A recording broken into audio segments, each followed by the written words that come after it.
এই শহরের মধ্যে হচ্ছে আলাদা আলাদা পরিবারের আলাদা আলাদা অনেক গল্প আছে, যেটা আমরা শুধু আমাদেরটাই দেখি বা বড় জোর আমাদের কোনো আত্মীয় স্বজনেরটাই দেখি, আমরা কিন্তু সবারটা জানি না।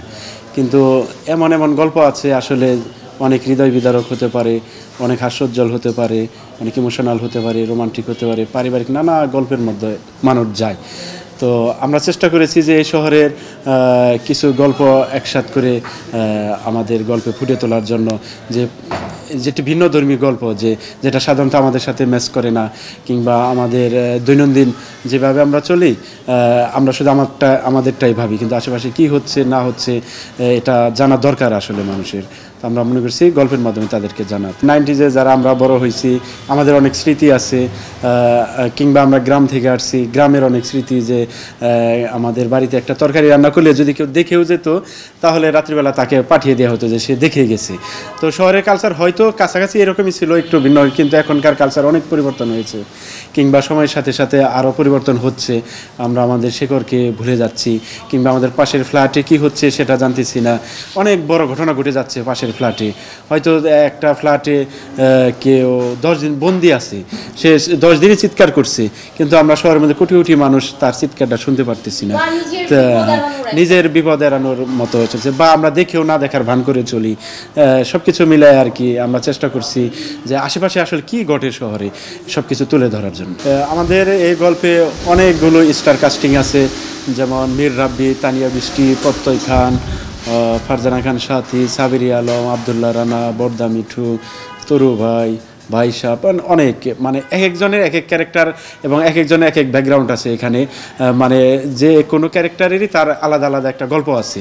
আমি বললাম না যে শহরের বিভিন্ন গল্প একসাথে করে আমরা একটা পরিবারের মাধ্যমে দেখাচ্ছি, কিংবা এই গল্পের মধ্যে পুরো শহরটাকে হয়তো দেখা যাবে এই গল্পের মধ্যে আর কি, সেভাবে আমরা চেষ্টা করেছি। এটা 104 পর্বের নাটক বানাচ্ছি। আমাদের চিন্তা আছে যে আগামী 6 মাস পর্যন্ত এই শুটিং চলবে। আমাদের ঢাকাতে হবে, ঢাকার বাইরেও হবে, কিংবা ফ্যামিলি নিয়ে একটা সময় ওরা ঘুরতে যায়, হয়তো সেটা কক্সবাজার হতে পারে, ওখানেও হবে। মানে ফ্যামিলি বন্ডিং দেখানোর জন্য বিভিন্ন জায়গায় যেতে হয়, ওগুলোও থাকবে এই গল্পের মধ্যে। দেখা যায় আমরা যারা এখন শহরে থাকি, শহরে শুধু স্বামী স্ত্রী কিংবা তার ছেলে মেয়ে, মা বাবাও থাকে না, কিংবা মা বাবাও গ্রামে আসে, কিংবা মা বাবাও যদি শহরে থাকে, ছেলে মেয়ে এস্টাবলিশড হয়ে গেলে তারা আলাদা থাকার চেষ্টা করে, বা ছেলে এস্টাবলিশড হয়েছে, বিয়ে করার পর বউ চায় আলাদা একটা সংসার, তো তারা আলাদা থাকার চেষ্টা করে।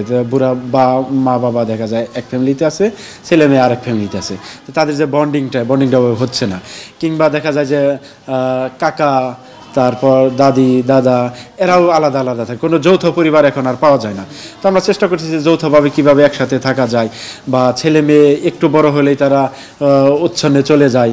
এখনকার সমাজের যে পরিস্থিতি এখন চলতেছে, আশেপাশে নেশাটে, হ্যাঁ, আশেপাশে নেশায় ভরে গেছে, কিংবা আরও অসামাজিকতা আমাদের চলে আসতেছে। হ্যাঁ, মানে কোনো বড় ভাই নাই যে সে এসে দুইটা সৎ বুদ্ধি দিবে, সৎ উপদেশ দিবে। এখন বড় ভাই আছে, তারা আর খারাপ পথে নিয়ে যায়, না গেলে উল্টা বরং মারে।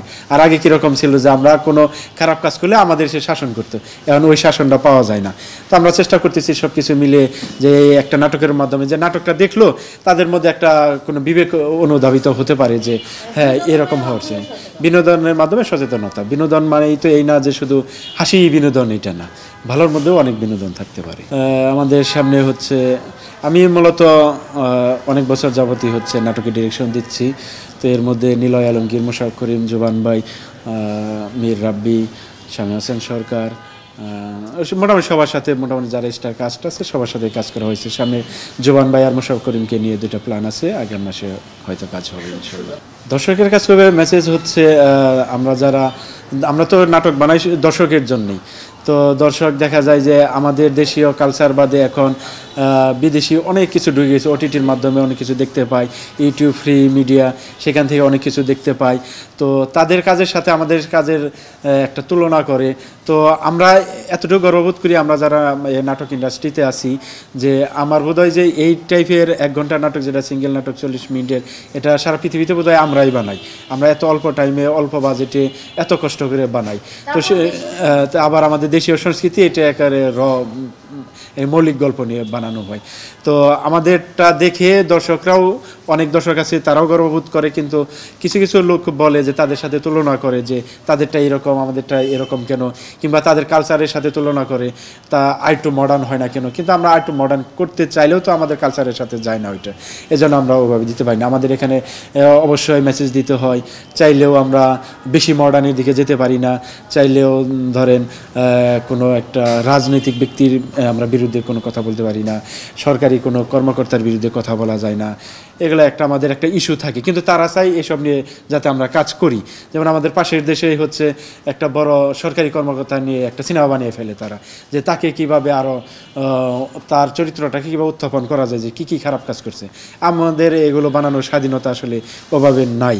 অনেকেই বলে যে আমরা বাংলাদেশের শিশুরা বন্দুক ধরা শিখলো কীভাবে, একটা সিনেমা দেখে তারা শিখে যে হ্যাঁ এভাবে বন্দুক দিয়ে গুলি করতে হয়, একটা সিনেমা দেখে শিখে। কিন্তু ওই বন্দুক ধরে গুলি করার পর যে কী মেসেজটা আসে যে সেটা শিখছে না।